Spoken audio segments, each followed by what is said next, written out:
हाँ, देखिए एनसीईआरटी का 10th क्वेश्चन करा रहा हूँ, बहुत अच्छा क्वेश्चन से रिपीट आराम से देखिएगा, ठीक है। तो सबसे पहले हमने क्वेश्चन कहा था लेट लिखते हैं। लेट लिखने के बाद let 2x minus 3 upon x plus 1 x minus 1, फिर अगला 2x प्लस 3 इक्वल टू, यहाँ पे इन तीनों को ए बी सी में हमने बताया था खोलते कैसे हैं, a अपॉन एक्स माइनस 1 कर लिया plus b upon x plus 1 कर दिया, फिर c अपॉन 2x प्लस 3, ठीक है। अब इसके बाद हमने कहा था ये लिखने के बाद ये आप लोग लिख लेते हैं। इसके बाद कहा था जो हमारे पास लेफ्ट साइड में डिनोमिनेटर में यानी कि हर में नीचे जो बैठा होता है उस नंबर से पूरे इक्वेशंस को मल्टीप्लाई कर देना होता है।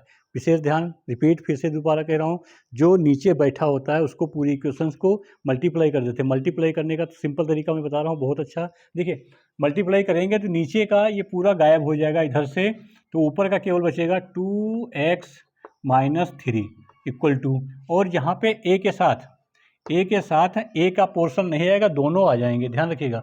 a के साथ a वाला नहीं आएगा, b c दोनों लिख देना है। तो यहाँ पे b के साथ a के साथ b का भी लिख दिया और 2x प्लस 3 c का लिख दिया। अब b के साथ आइए, b के साथ a गायब किया तो a माइनस 1 और c का लिख दिया 2x प्लस 3, ठीक है। फिर c के साथ c का गायब किया, x माइनस 1 लिखा और x प्लस 1 लिखा, तो ये हो गया c, ठीक है। समझ आ रही बात। अब यहाँ पे क्या करते हैं, इतना लिखने के बाद, इतना करने के बाद हम लोग क्या करते हैं, क्वेश्चंस को विशेष ध्यान रखिएगा। क्वेश्चंस में आप फैक्टर्स इसको दो तरीके से करते हैं, या जो हमारे पास जो फैक्टर्स आए हैं इसकी मल्टीप्लाई कर लीजिएगा। मल्टीप्लाई करने के बाद जो स्क्वायर आएगा, स्क्वायर का टर्म्स स्क्वायर के साथ कंपेयर करें, एक्स का टर्म एक्स के साथ कंपेयर करें, कांस्टेंट का टर्म कांस्टेंट के साथ कंपेयर करके वहाँ से इक्वेशन बनाइए ए बी सी की, तीनों वैल्यू निकालिए, फिर पुट करिए, या जो हम बता रहे हैं ऐसे करिए। यहाँ पे जो फैक्टर्स दिए हैं फैक्टर्स के इक्वल 0 कर लीजिएगा। फैक्टर्स के इक्वल 0 करने के बाद क्वेश्चंस लगाइए, देखो कितना आसान होता है। मैं बता रहा हूँ यहाँ पे सबसे पहले हमने लिखा एट, यहीं पे बता रहा हूँ, x माइनस 1 इक्वल टू 0, तो x इक्वल टू 1, ठीक। तो यहाँ पे विशेष ध्यान रखेंगे, यहाँ पे देखिए जो हम बता रहे हैं ये फैक्टर, इस फैक्टर की बात कर रहा हूँ, इस वाले की, ठीक दिख रहा है ना।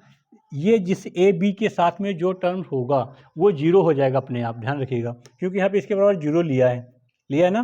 तो यहाँ पे ए किसके साथ है, ये है, तो ये 0 हो गया, ये 0 हो गया, बचा क्या हमारे पास ए का टर्म। तो यहाँ पे इसके बराबर x रखो, यहाँ पे रखे 2 माइनस 3 इक्वल टू, यहाँ पे क्या हुआ a, तो यहाँ पे 1 प्लस 1, फिर 2 प्लस 3, तो हो गया हमारे पास a, ये कितना आया 10 हुआ ना, इंटू, तो यहाँ पे आया माइनस 1, तो यहाँ पे a equal to minus 1 upon 10, ठीक है। समझ में आ रही बात। आगे चलते हैं b के लिए। b यहाँ पे a के लिए होगा तो यहाँ पे b नहीं लिखा, एट दूसरे के लिए x प्लस 1 इक्वल टू 0, तो x इक्वल टू माइनस 1। समझ आ रही बात। अब यहाँ पे हम ये नंबर जिसके साथ है, यानी कि ये नंबर इसके साथ है, इसके साथ, तो ये दोनों 0 हो जाएगा, यहाँ पे रखेंगे। तो हमारे पास रखा मैंने -2 minus 3 equal to -2 minus 3, x इसके साथ रखेंगे b के साथ, तो यहाँ पे b हमारा ऐसे रहा, तो यहाँ पे हुआ -1 माइनस 1, फिर यहाँ पे -2 प्लस 3। समझ आ रही बात। तो यहाँ पे क्या हुआ -2 माइनस 1, यहाँ पे 1, तो यहाँ पे माइनस का 2b, यहाँ पे माइनस का 5, तो माइनस से minus cancel, b equal to 5/2, ठीक है। अब इसी कड़ी में c के निकाल लेते हैं 8, तो यहाँ पे c वाले में रखते हैं, क्या लिखेंगे, अगला फैक्टर कौन सा है, 2x प्लस 3 इक्वल टू 0, या x इक्वल टू -3/2, ठीक है। तो यहाँ पे क्या करेंगे, देखिए ये दोनों a और b 0 हो जा रहे हैं। अगला क्वेश्चन हमारे पास बचेगा, यहाँ पे क्या बचेगा, देखिए 2 मल्टीप्लाई -3/2 -3 इक्वल टू, यहाँ पे c ब्रैकेट में -3/2 -1, फिर दूसरे ब्रैकेट में -3/2 +1।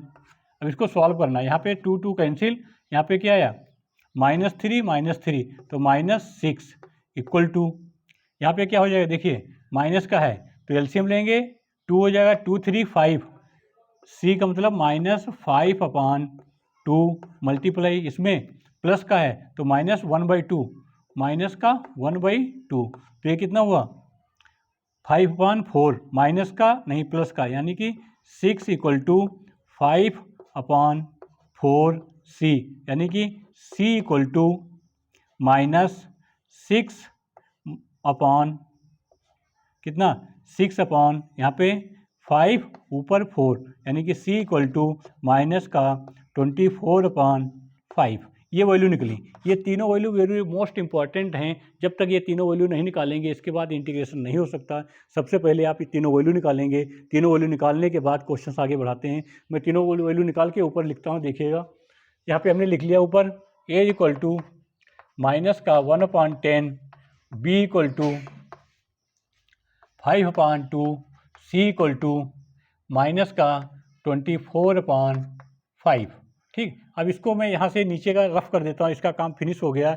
ये हमारे पास इसका कोई काम नहीं रह गया, यानी कि ये इसकी वैल्यू यहाँ पे पुट करना है। आगे देखिएगा मैं पुट कर देता हूँ।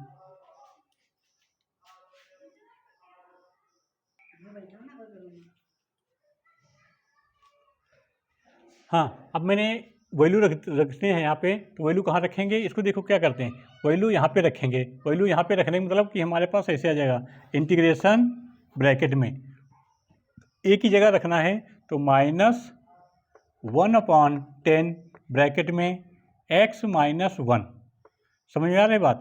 फिर प्लस का साइन है तो प्लस b की वैल्यू रखेंगे 5/2, नीचे अपॉन में x + 1 प्लस यहाँ पे c का माइनस है तो -24, आगे यहाँ पे 5 1/2x + 3 ब्रैकेट क्लोज्ड बाहर dx।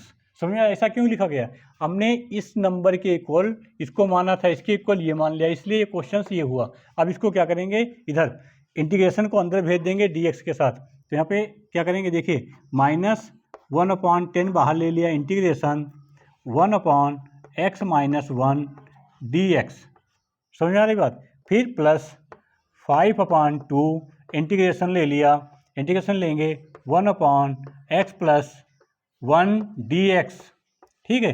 फिर -24/5 इंटीग्रेशन 1/2x + 3 dx। इसको सॉल्व करना है। ये क्वेश्चन हमारे पास प्रॉपर ये क्वेश्चन बन के आया, इस क्वेश्चन का रूप ये आ गया।